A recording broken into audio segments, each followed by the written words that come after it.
Bonjour à tous, je vous fais une petite vidéo pour vous expliquer qu'est-ce qu'il y en est avec le communautaire à bout.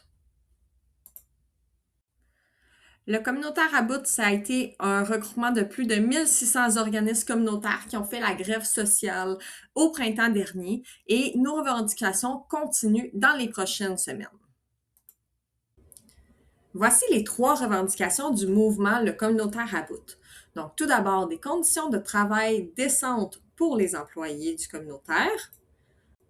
Ensuite, un investissement dans le communautaire comme un pilier stratégique. Donc, voir le communautaire comme un investissement et non une dépense parce que, dans le fond, plus on investit dans le communautaire, moins il y a des retombées sur, par exemple, la santé, l'éducation, etc.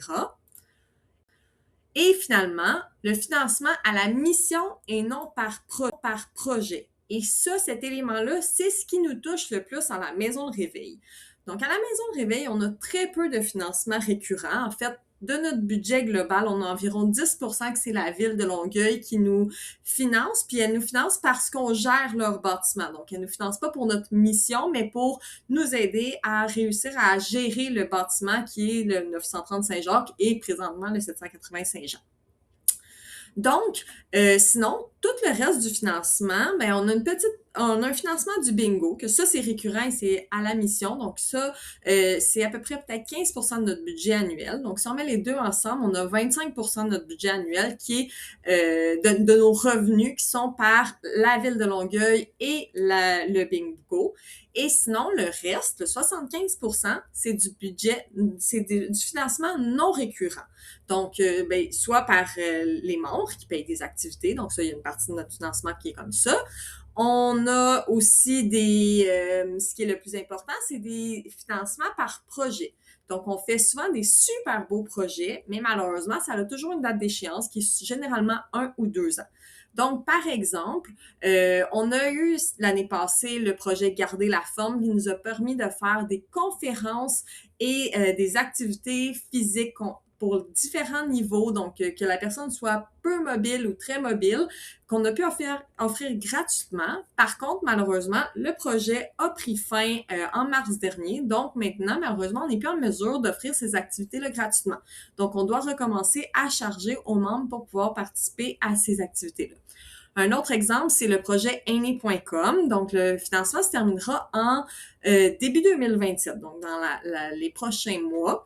Puis l'enjeu de la fracture numérique ne sera pas fini en 2 ans. Donc, on a eu un super beau projet. On a pu engager une ressource qui est Frédéric, qui est venu former les aînés pour briser leur fracture numérique. Par contre, ben avec la fin du financement, malheureusement, ce beau projet-là va prendre fin.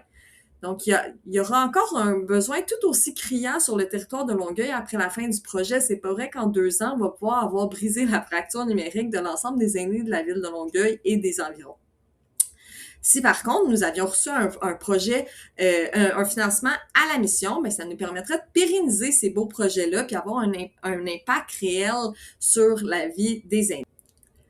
Donc ici, ce qu'on voit, c'est les résultats d'une étude qui a été faite pour comparer les effets protecteurs sur la mortalité.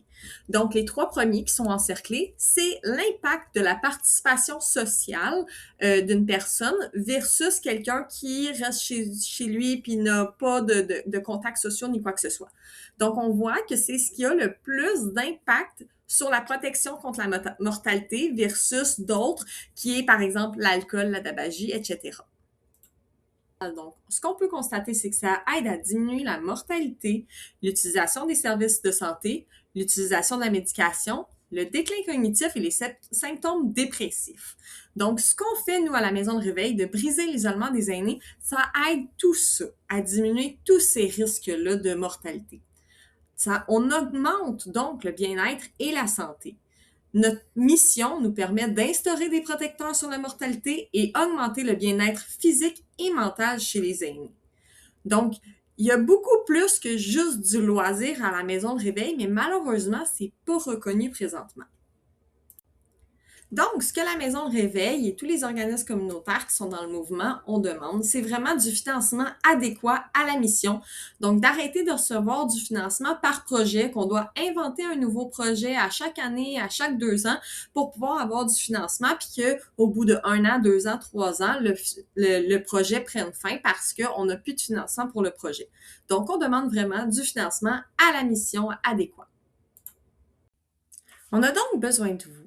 On a besoin qu'il y ait le plus de gens possible qui contactent les candidats aux élections provinciales pour leur demander ce qu'il y en est du financement, donc auprès de leur parti, du financement à la mission des organismes à but non lucratif, donc les organismes communautaires. Plus on sera un grand nombre à leur écrire, bien, plus ça va avoir de l'importance et que ça va devenir un enjeu électoral. Si vous avez un témoignage, bien, envoyez-leur pour qu'ils comprennent l'importance des organismes communautaires auprès des différentes personnes de la société. Puis, ben, dans le fond, ce qu'on souhaite leur faire comprendre, c'est l'impact et l'importance du milieu communautaire dans notre belle province. Merci!